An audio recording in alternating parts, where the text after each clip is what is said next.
Okay, folks, we'll get set for the final push towards the end of the day now. You may notice we've taken a slight change in our program. We had the break before you started your discussions on your program. It may say we're about to take a break. That break's not happening. We're going to go right through to the end of the day. So you've had your breaks. I'm telling you this now.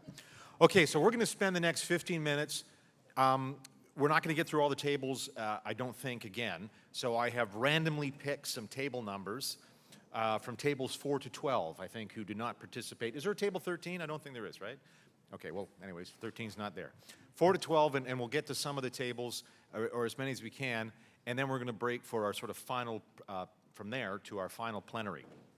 So let's start with table number 6. Table 6. Is table 6 here?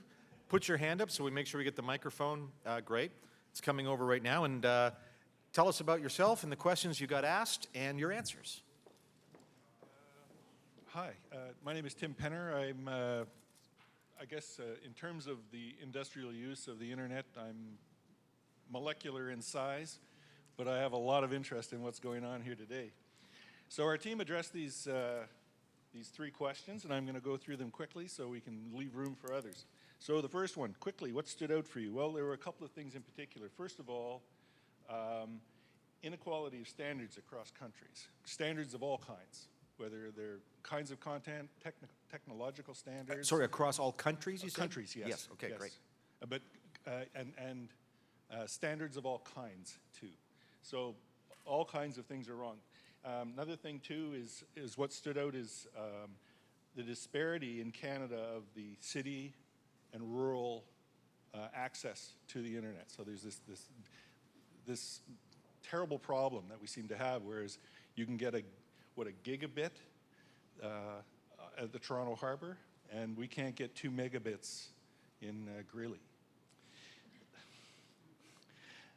Second question, we've heard a lot about competing perspectives, and that's an interesting point. So interesting perspectives, trust versus security. You know, you may feel that your site isn't going to get hacked, but there's lots of things you aren't going to do because you know darn well it's going to get you into trouble. And that's a problem, and that inhibits businesses and it inhibits individual use of the internet, is worrying about that trust factor. There's also the juxtaposition of the political point of view and the freedom of expression point of view. That is, anywhere you can only say certain things, but there's always that political point and how things get mushed when you look at them politically versus genuine personal or group freedoms. Question 3. So is Canada doing all it should be doing? And that raises the question, really, what should we be doing? I mean, really. If you look at political motivation in this country, what percentage of voters, of potential voters, did the last government need to win an election? Okay, what, 20%, something like that? 23%? I don't know what the Harper government got in terms of popular vote. So if you were to narrow in on an issue such as internet governance and ask Canadians what should be done on your behalf as a country, what should we be doing? God only knows, I don't think you're going to get an answer.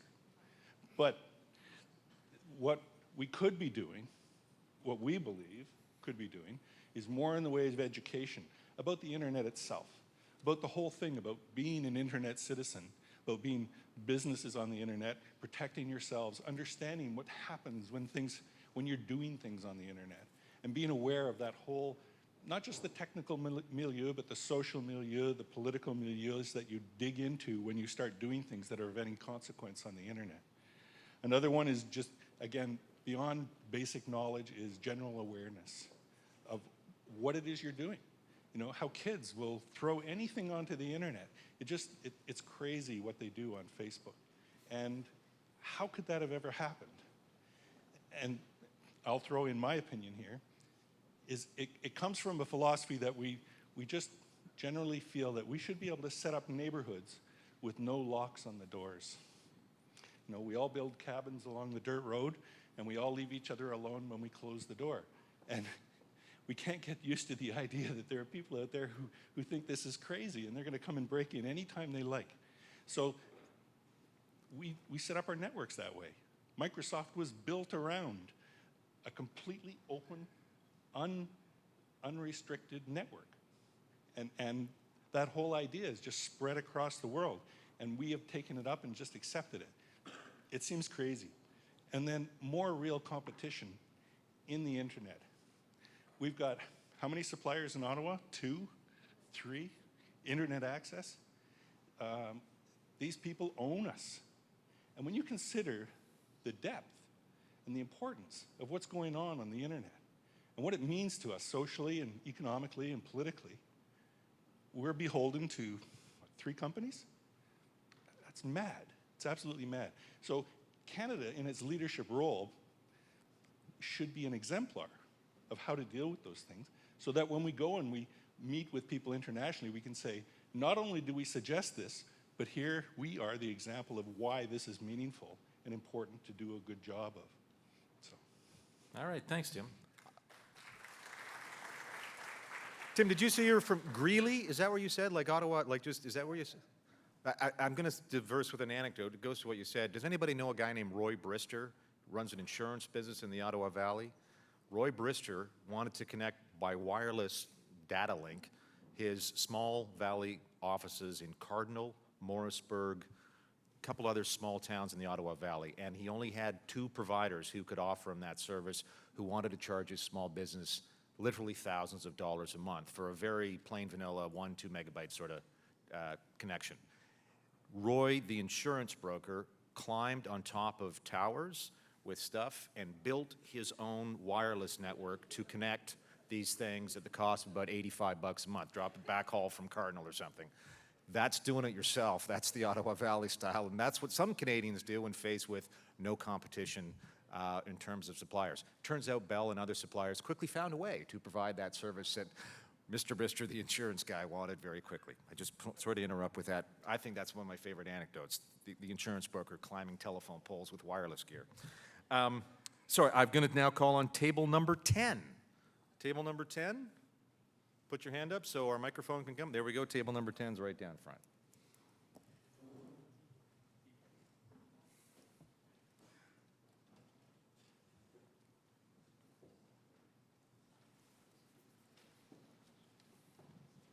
Oh, hi, I'm Luke Schultz. I'm with ESDC. So I'll just get into it. What stood out from this panel? There's a lot of talk about Canada's declining role in the world, loss of moral authority in things related to the internet. Like I can't remember who mentioned it, but they were saying that we used to be the top 1, 2, 3 in everything, and now we're the top, 13, 14, 15 or so.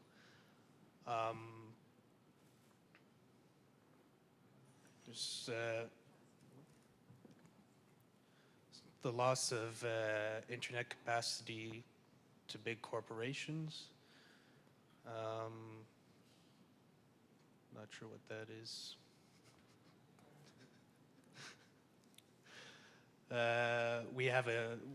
We're saying that we have a history of challenging the vast distances we have in this country, like going as far back as the railroad. That was a driving force in building our country. Same with telephone. It seems to be something that we've lost. We don't have that same drive when it comes to the internet.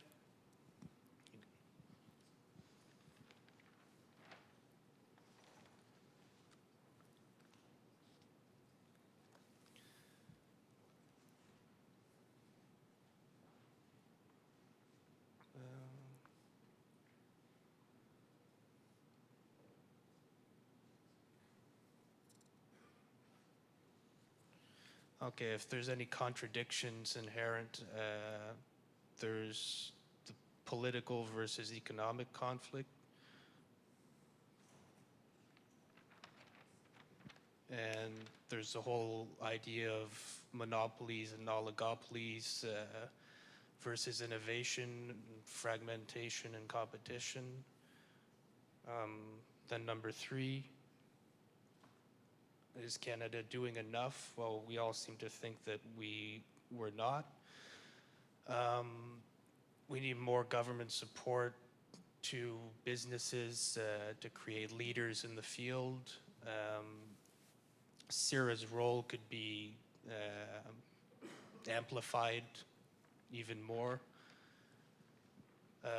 We could focus on making the internet a critical infrastructure, and not sure what that one was either.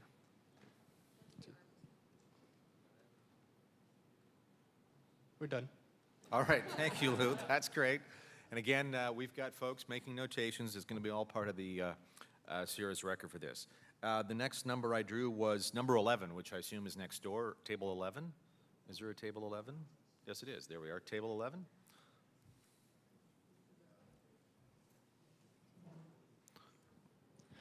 Hello, I'm Ross Cooey. I'm a local consultant in the Ottawa area with a long history in the internet and all the big players locally over the years.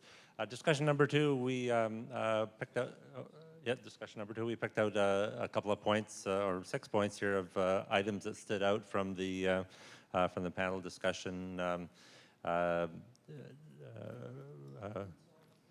Oh yes, yeah. The first one we all jumped on was the Byron's point about the importance of separation between governance of the internet versus governance of what goes on to the internet is an important distinction of roles. And second one touches on that one as well, just the various organizations involved in the offering of internet service have different roles which they need to adhere to closely, as if you get drift between the roles of the various players in the internet governance, from an internet governance perspective, then you end up with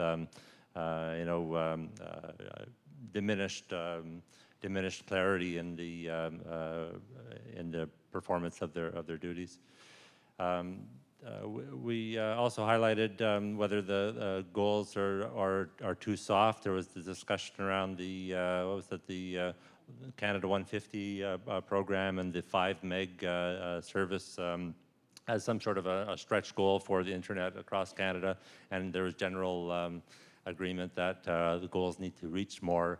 But there needs to be a balance as well between realistic and reachable goals versus ones that aren't realizable. The mention of the snickering Germans when there was yet another raising of goals when perhaps the existing goals weren't met. So there needs to be some balance there in terms of doing something a little bit reachy in terms of how the internet performs for Canadians, but making it attainable as well. Freedom of expression was something that we highlighted. The points were well taken around ensuring that access to the internet is free and open, and permissions aren't required to participate. And as well as some of the other tables mentioned, the concern about the fact that Canada perhaps isn't the moral leader in terms of internet governance that we once were, perhaps. And we don't want to, we're not standing on a strong moral leg when we try and compare perhaps the good countries versus bad countries. We have to make sure that we're practicing good governance and good management of the internet at home as well. The second question was competing perspectives and the contradictions between the different perspectives. Yes, we all generally agreed that there's definitely some competing perspectives that aren't always compatible. There's going to be the economic pressures on the network from the monopolistic or oligopoly perspective that was highlighted on the other table here as well.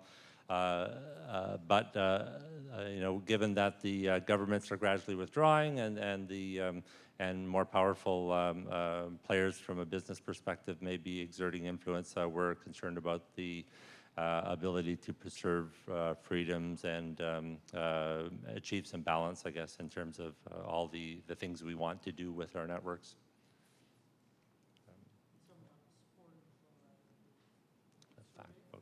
Oh yeah, there's some the other survey results. I guess we're highlighting some of those concerns of citizens with differing perspectives in terms of the networks.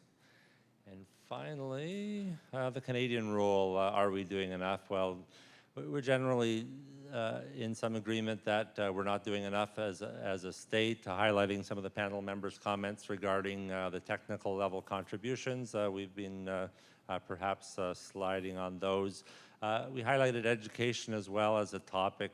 Perhaps one of the reasons that we don't participate as much as we maybe should is because the participation is an individual level driven thing rather than a state driven thing, and the average individual perhaps doesn't have a concept of governance, what's at risk. We talked about education. Maybe the government should be more involved in the education side as opposed to trying to specifically influence themselves.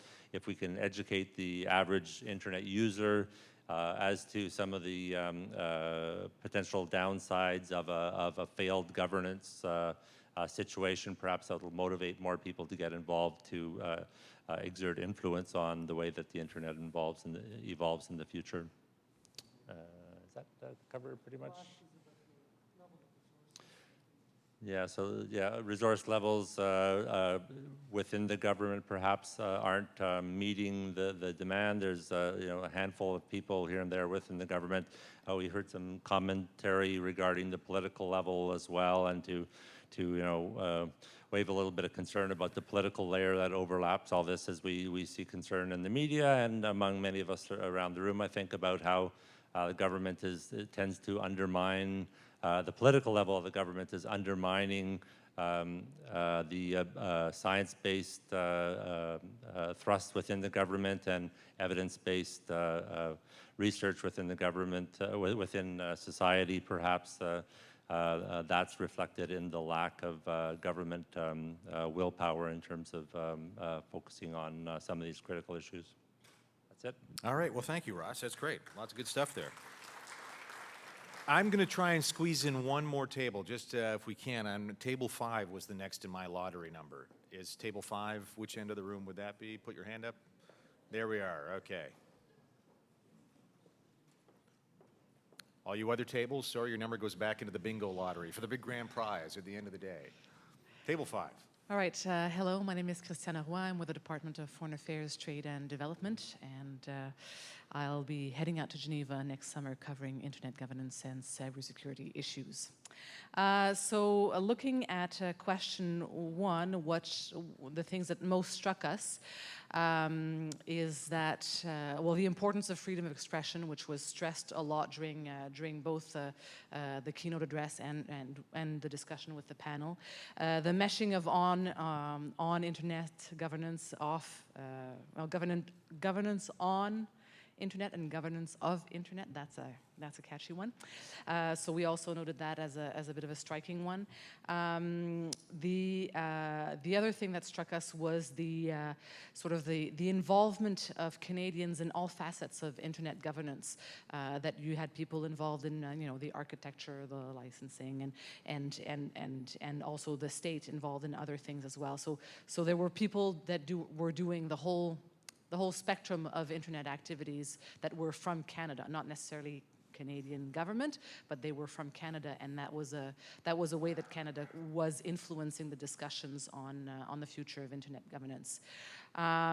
So those are the things that were a little bit striking. For question number 2, the divergence.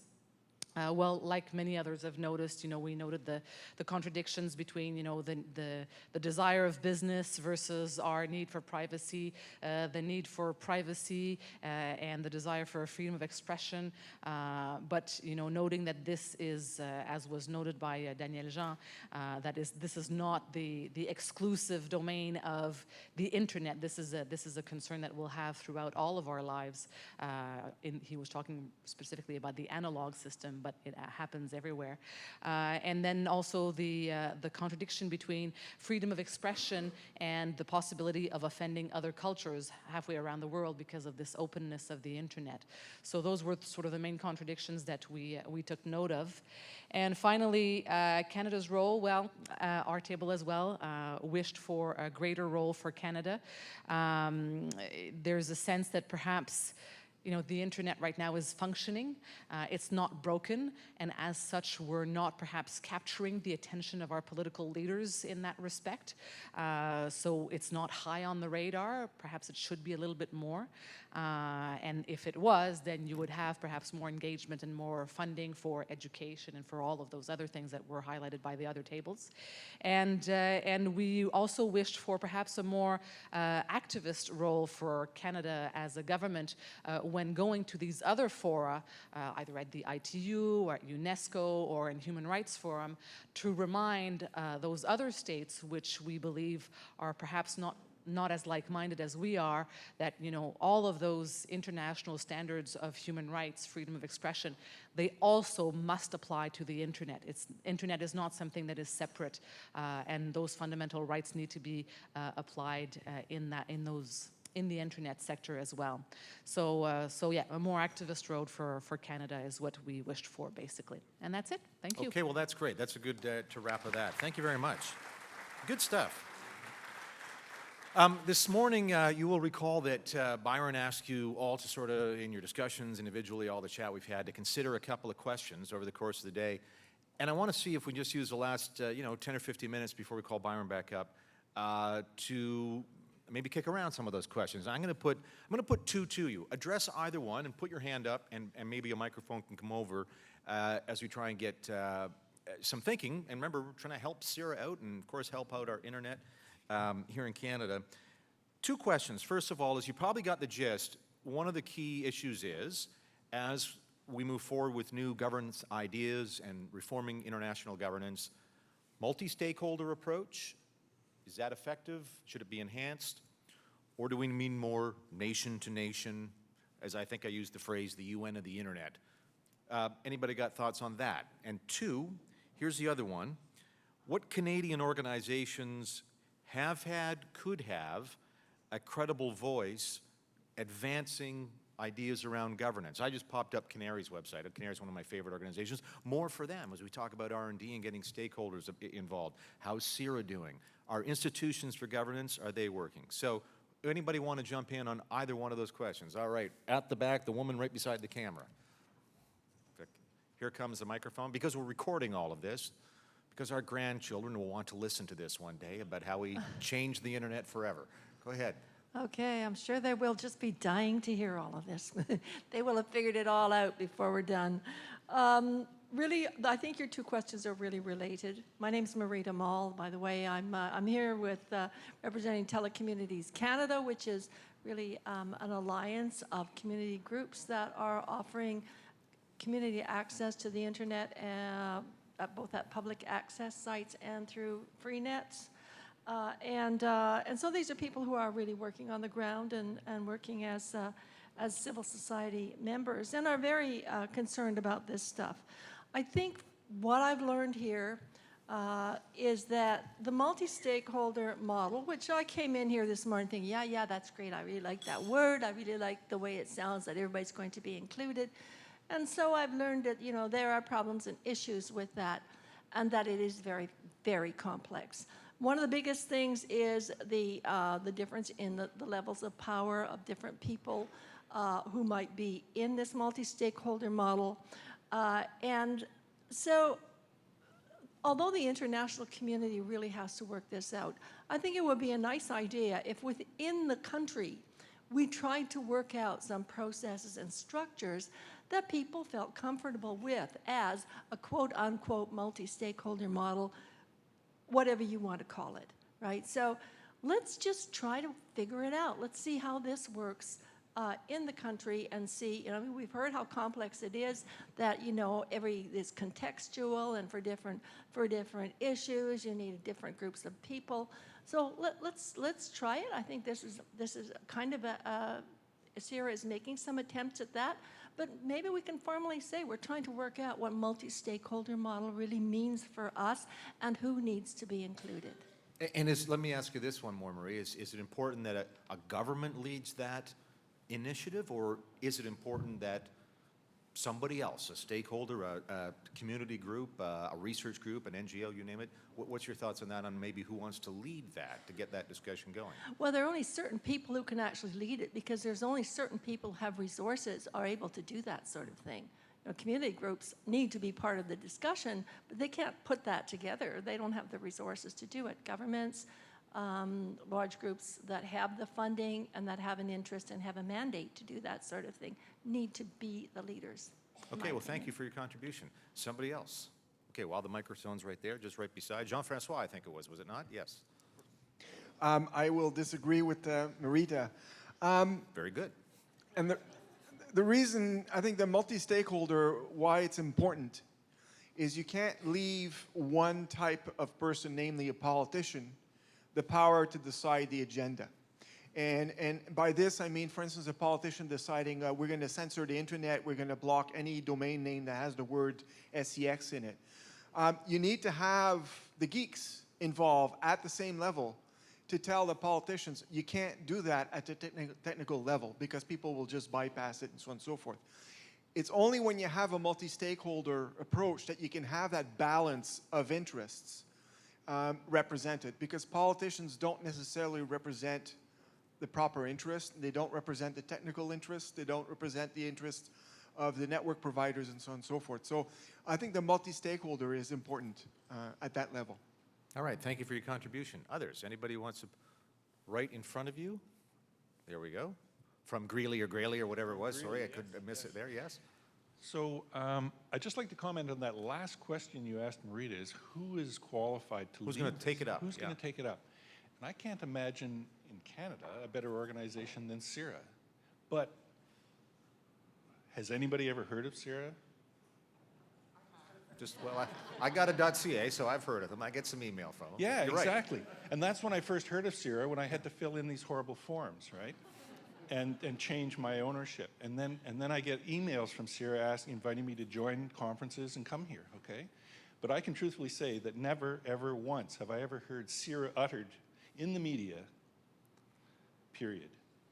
And CIRA is in a powerful position to take this on and go to all the stakeholder groups, communities, not just community groups, but special interest groups, businesses, industries, government departments. Go around, collect these people together and create what we need. And like this, but on a much longer, protracted, asynchronous, constant scale. This is a wonderful thing that's happening here today, but I really feel like we're just like protesters on Parliament Hill, you know? You're all better, more polite, let me put it that way. Well, but all you're doing is waving a sign and hoping somebody will remember you when it comes time to vote or something. Yep. And that's not that to me isn't what's going to happen. And Well, that's what and I think you'd CIRA agree, would you, that unlike, say, a protester in Parliament Hill, which has to protest because the resources are held by the politicians, Yes. there's many people in this room who have resources that they can bring to bear to solve some problems. I that agree. We don't necessarily I need agree. government, want them to work with us, but can be one of several stakeholders. Absolutely, and I think CIRA is in a perfect position to be the facilitator of this grand conversation of what Canada is internet-wise and what Canada can be internationally as a leader in the internet.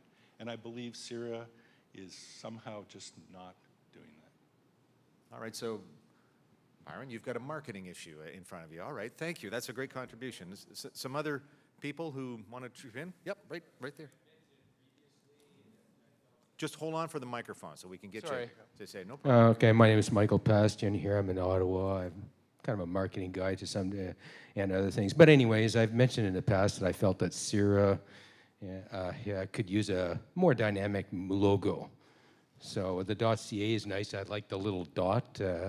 But I think the CA could be a little bit reformulated, and maybe the CA could be inside a maple leaf. But something more dynamic. It might look too much like the government then. That's Now, they well, gotta be whatever it careful. may be, we need a Yes. more, it would help to have a more dynamically branding logo, and we have a terrific Byron here is a terrific representative for internet here in Canada and around the world. He's a great speaker. I've heard him speak on numerous occasions, including today, and he's going to speak now. So he's a great representative, and somebody like him was to maybe speak at Parliament Hill and address the situation, we'd be making great headway. So there we go. All right, well, thank you for your contribution. That's super. Way at the back of the room in the white shirt with a tie on. Like me, wearing a tie today. Is that Tim Denton? Yes, it is. Tim. Okay, there you are. Tim, go ahead. Those interested in participating in a reasonably thoughtful level of internet activism might wish to consider joining us at the Canadian chapter of the Internet Society. If you go to the website, it's internetsociety.ca/sign up now. You'll find it. It costs you money a year to join, which is I don't know, is that a frankly elitist strategy? I don't know. But we're basically going to be making noises around issues of the nature of, say, Quebec's attempting to block access to gambling sites and those kinds of things. So those who might be interested in freedom of expression and the principles of permissionless innovation, free speech and reasonable access might wish to join us. So, Internet Society Canada chapter. Thank you. That's great. Just before I take the next comment, I'm just curious. We heard from Mark, who participated, I think it was the IAB or something that Mark said in his panel, the IAB. How many people in this room have participated in an international forum, IETF, IAB? And put your hand up, just out of curiosity. So that's a lot of experience you can bring home, I assume, too. That's a terrific number that we've got so many people with all that international experience. Sorry, okay, next contribution on those two questions. Right down here, fellow with the beard, and that is a beard, right? You didn't just not shave today? That's something you've been growing for a while? Okay, good. There you go. Beard. Playoff beard. No. So I wanted to go to the question about multi-stakeholderism versus multilateralism. And I think that the verse is maybe a misnomer, and I think that these two may have to live with each other for the foreseeable future. Multi-stakeholderism is so important in shaping the agenda of internet governance issues, of and on. But multilateralism is just an inevitable sort of aspect of the way that a lot of governments around the world do business and do policy making. And the fear is that if you go too far into emphasizing the importance of multi-stakeholderism, you sort of ostracize or alienate certain countries around the world who just will not participate because they don't have to. And what happens is they go towards the multilateral sort of fora like WSIS. And what happens is that you have a breakdown between national jurisdictions, a fragmentation of internet policy. And so the key is to ensure true inclusivity, and that does not necessarily just include the scope of stakeholders, but also the kind of governments that are only doing business within the multilateral. So I think that's the key is it needs to be a balance between the two. Were you surprised at that poll result? Do you remember that? Canadians were asked, and it was about half down the middle, more national groups, more multinational? Oh yeah, I mean, there's a lot that really surprised me. I mean, I think it's also it's a confusion of even the multinational. So I mean, at the UN, there's not just the ITU, but there's also the IGF. And the IGF is a very important, multi-stakeholder institution for developing agendas and allowing there to be dialogue within different stakeholder groups and different regional groups to come up with their own policy solutions. All right, well, thank you for your contribution. That's great. Okay, a couple more, right in the middle. Fellow wearing glasses. He's got his hand up, too, to make it easy to spot him. I'm under some bright lights up here, so it's a little hard for me to see. So pardon me if I get things wrong there. But no worries. Josh Leslie from Stewartly. Just quickly, I wanted to touch on both questions. So the first is just around the multi-stakeholder versus sort of alternate models. I think that one of the reasons why the multi-stakeholder model persists is that there's a quote that's often attributed to Einstein about make things as simple as they can be, but not simpler. And I think that there's an understanding, whether it's sort of non-spoken or just kind of understood, that if you somehow move to a simpler model, then you lose important knowledge and expertise and perspectives that you need to make good decisions. And so that's sort of why I would think the multi-stakeholder model is strong and vibrant today. On the other question, if I may be so bold as to say that I think that the recent Truth and Reconciliation Commission offers an opportunity. I haven't read the whole long document yet, but I think that it offers an opportunity in terms of expanding access and to somehow roll into, I mean, there's been a concerted effort over, a century to essentially subdue or eliminate part of Canada's cultural heritage, and I think now there's an onus and responsibility to, preserve it. And part of that, the internet can be a big part, and some of these projects could be a huge part of connecting different parts of Canada that are currently not connected, and we don't have good knowledge about heritage and traditions, and sort of bringing Heritage Canada, I think, to the table in a big way, and Ministry of Indian Affairs, if that's what it's called now, to the table to address some of those issues. It's Aboriginal Affairs and Northern Development. You're quite right, and just because I did read the TRC, the whole report, it does go to a lot of issues about governance on First Nations communities and cultural heritage in First Nations. And if you're building the internet out to remote Northwestern Ontario or remote anywhere reserves, you're building it out to every community in those areas. So sure, very Thanks. valuable. Okay, maybe time for one more.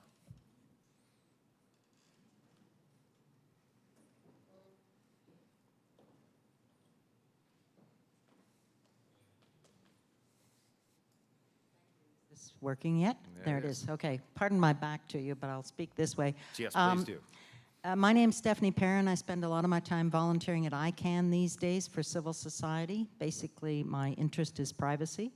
And at the opening panel, we had a tantalizing prospect of a debate between Milton and George over whether ICANN should get involved in who's getting the data from George's electric toothbrush, right? And I don't think we've answered that question. I'll tell you right now, I don't think ICANN can be trusted with that particular decision, but we don't have a forum. And if we're talking about the fight between the oligopolies and the monopolies and the companies that are benefiting from the internet, this whole Internet of Things and the metadata about you and me in our cars is really, really crucially important.